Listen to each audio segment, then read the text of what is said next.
Salam sejahtera dan salam Malaysia Madani. Anda bersama saya Muhajir Dasami, Berita Pagi.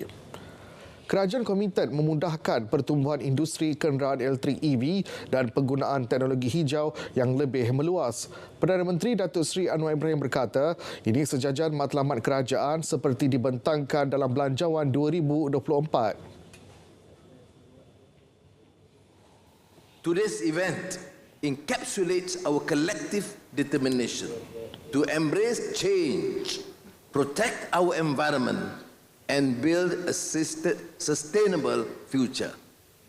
The government is fully dedicated to facilitating the growth of the electric vehicle industry and the broader adoption of green technology, aligning seamlessly with our goals laid out in Budget 2024.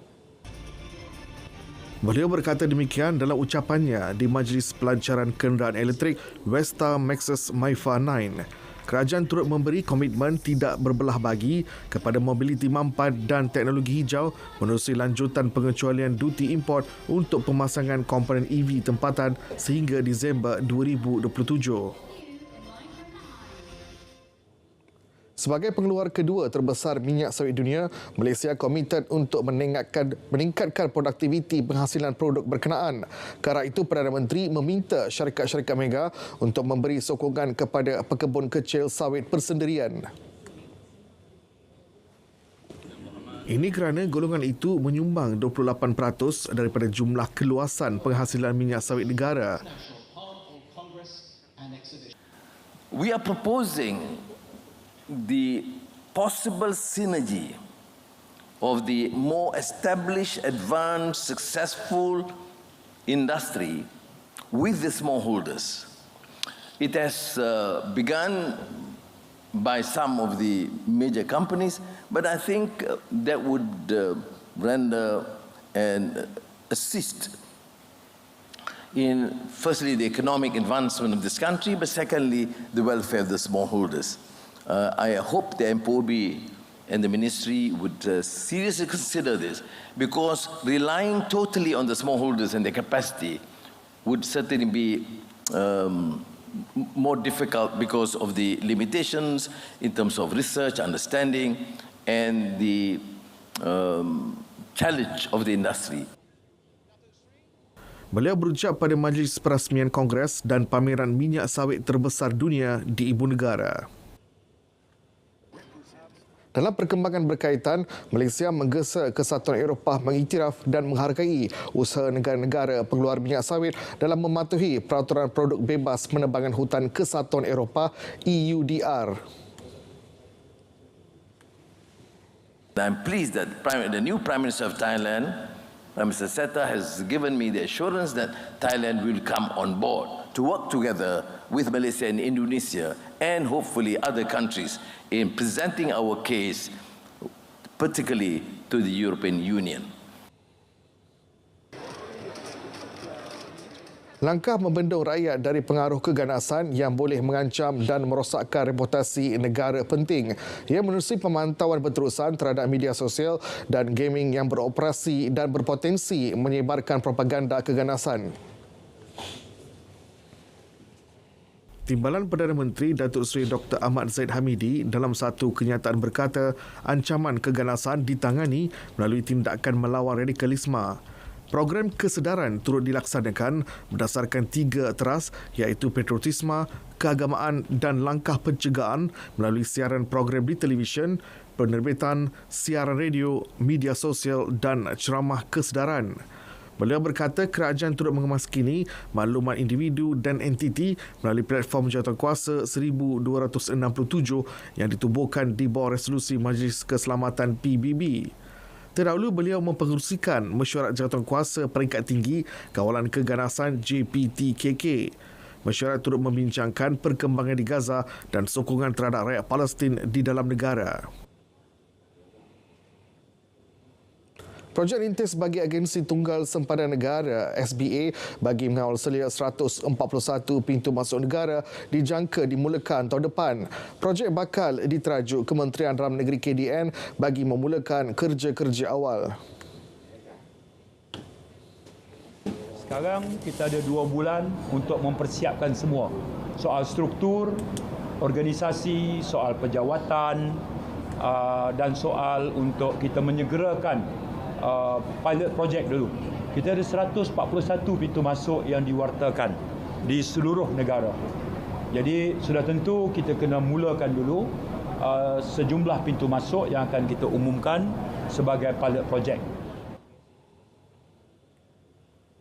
Satu mesyuarat yang dipengerusikan Ketua Setiausaha Negara Tan Sri Muhammad Zuki Ali dan Ketua Setiausaha KDN Datuk Ruji Ubi diadakan di Putrajaya hari ini.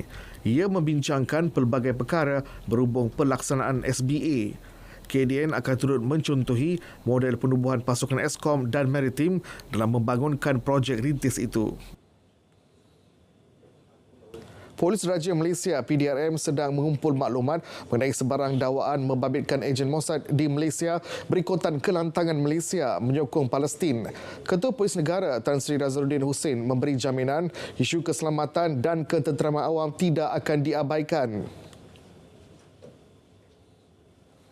Kita akan mengumpulkan sebanyak mana maklumat, bukan kata daripada pihak Mossad ke apa, termasuklah juga kita bagi tahu tentang sabotaj ekonomi, espionage. Memang kita akan mengumpulkan maklumat, dan sekiranya kita mempunyai maklumat tersebut, kita pun tak akan panggil pemberita awal. Kita tangkap dulu macam kes ni, baru kita panggil pemberita untuk kita maklumkan kejayaan-kejayaan kita.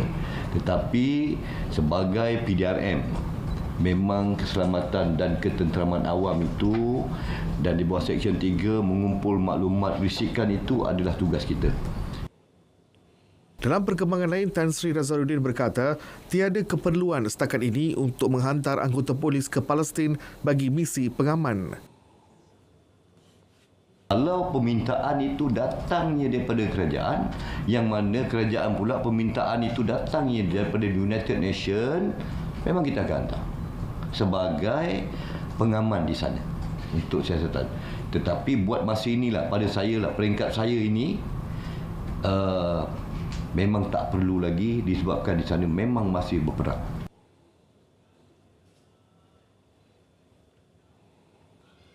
Dalam pada itu, PDRM akan memperketatkan kawalan keselamatan di pintu masuk negara dalam melindungi individu yang mungkin menjadi sasaran pihak tertentu.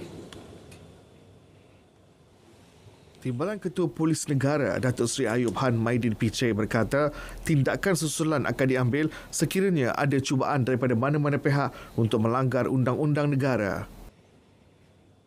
Tak ada apa yang perlu nak dibimbangkan. Setakat ni rekod yang kita ada PDRM, insya-Allah kita dapat mengesan pada awal tindakan-tindakan sebarang tindakan yang boleh mengancam keselamatan dalam negara.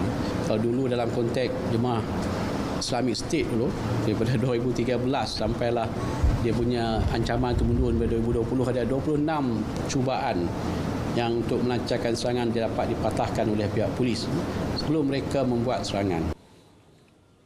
Beliau memberi jaminan isu keselamatan kepada rakyat akan diberikan perhatian sewajarnya. Liputan 5G untuk sektor kesihatan. Digital Nasional Berhad dan syarikat telekomunikasi disaran mengadakan lebih banyak libat urus dengan pihak keberkentingan termasuk fasiliti kesihatan swasta. Menteri Komunikasi dan Digital Fahmi Fazil berkata, buat masa ini kerjasama giat diusahakan bersama Hospital Kuala Lumpur dan Kementerian Kesihatan. Actually, for DNB, they have been doing some work with HKL and MOH. But for a lot of the private sector, it won't be DNB, but it will be the mobile network operators. I would encourage DNB and the telcos to have further engagements. I know right now a lot of the engagements is with industry, and by that we mean they are normally logistics or oil and gas. Yeah, but I think healthcare sector there's a lot of potential, and I would highly encourage further engagements. Baik saudara, teruskan sokongan dan bantuan untuk rakyat Palestin. Dari sungai ke segara, Palestin pasti merdeka. Berita pagi diteruskan dengan edisi Sabah.